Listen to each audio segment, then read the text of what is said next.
All right, so I know I promised the next thing we would talk about would be CIDR, but before there was CIDR, we had classful IP addresses, and we really need to talk about those before we go any further. So I suggest we get right to it. At the very beginning, when we just started allocating IP addresses to computers, things were a bit different.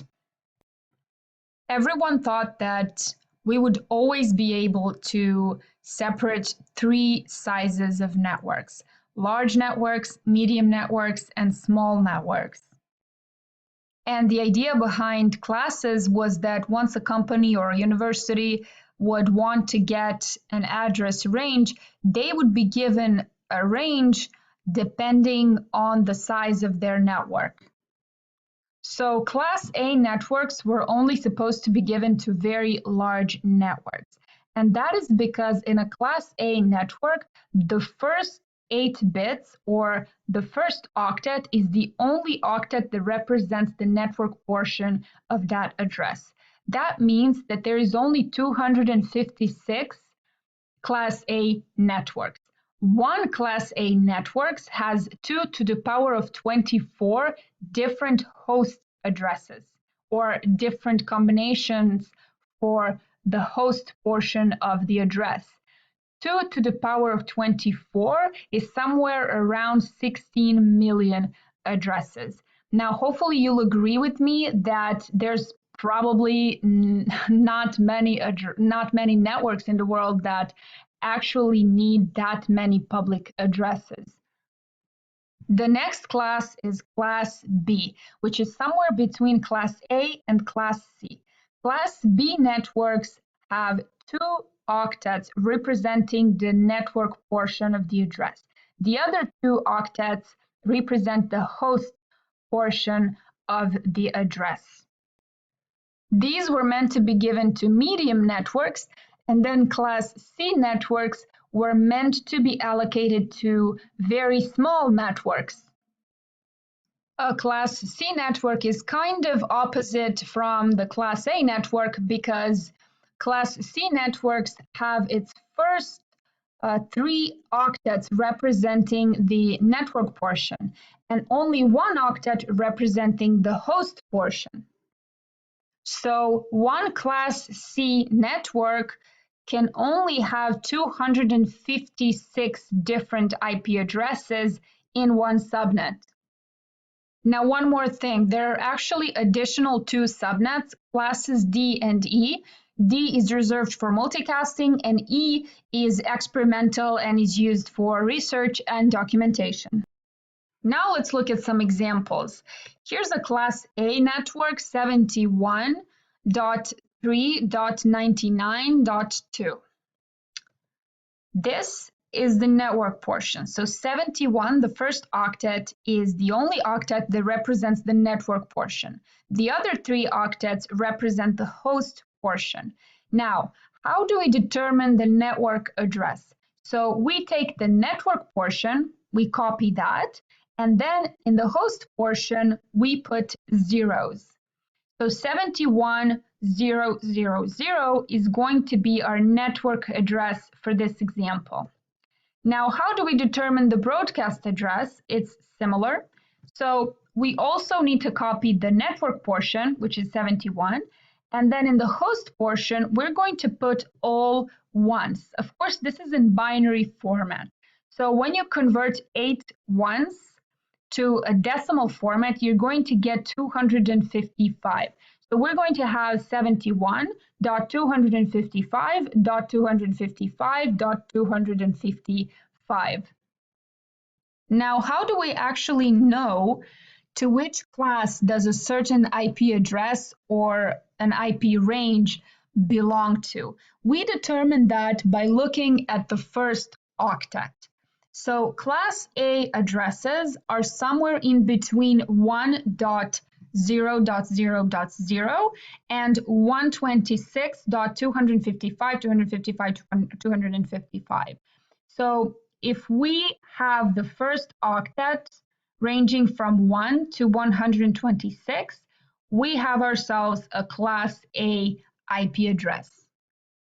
Let's look at another example, this time from class B. 155.8.101.33.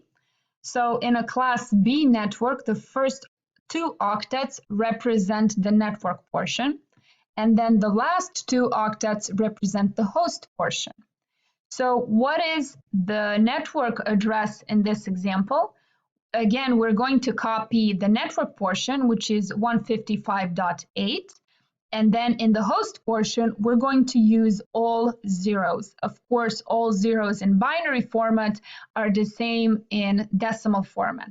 So the network address is going to be 155.8.0.0. Now the broadcast address is going to be 155.8. That's the network portion.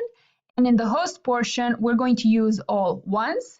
And just as in the previous example, 8 ones in binary format equals to 255 in decimal format. And how do we know that an IP address belongs to class B? So again, we look at only the first octet. And if the first octet is somewhere between 128 and 191, that is class B address.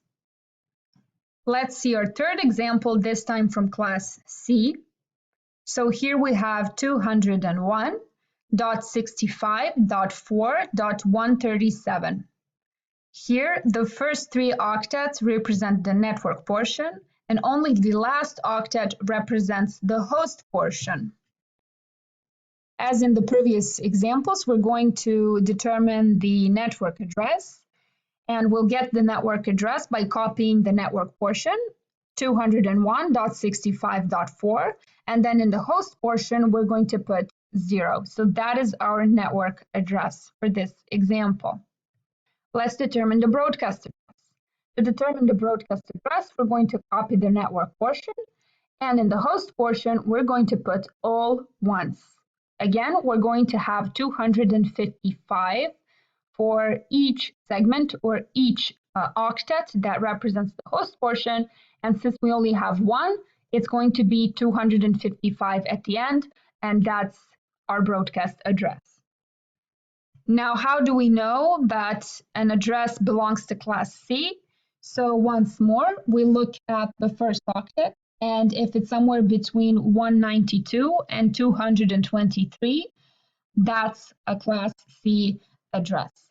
Everything above 224 or everything above all IP addresses that start with 254 and upwards are going to belong to those two additional classes, class D and class E. Finally, as I promised some slides ago, here's the table that summarizes all 5 classes. As we've already learned in the examples, we recognize all 5 classes only by looking at the first octet. So here's the first octet, here's the second octet, here's the third octet, and here's the fourth octet. Class A addresses, or rather the first octet of Class A addresses, ranges from 1 to 126. Then we skip 127, which is reserved for loopback, and Class B starts at 128 and ends at 191. Class C begins at 192 and ends at 223. And let me clarify one more thing. So regardless of what the first octet is, each of these classes can have absolutely anything in the other octet. So it's only important to know what we have in the first octet. That is how we determine the class. All the other octets are just combinations of network portion and host portion of the IP address. All right, now that we're done with the table, let's go through some additional examples. So 200.200.200.200.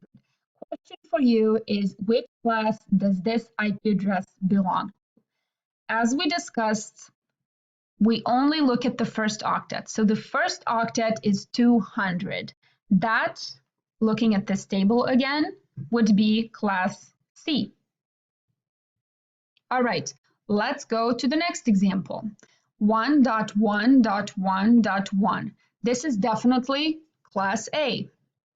Next example is 192.168.1.1. This is probably the most familiar IP address, and it belongs in class C. Fourth example, 44.13.0.0.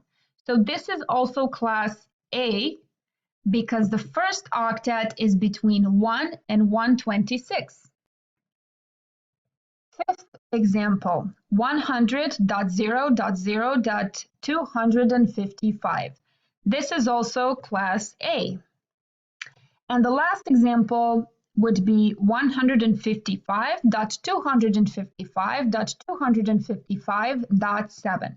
So the first octet is 155. Class A is between 1 and 126. Class B is between 128 and 191. So this IP belongs to class B.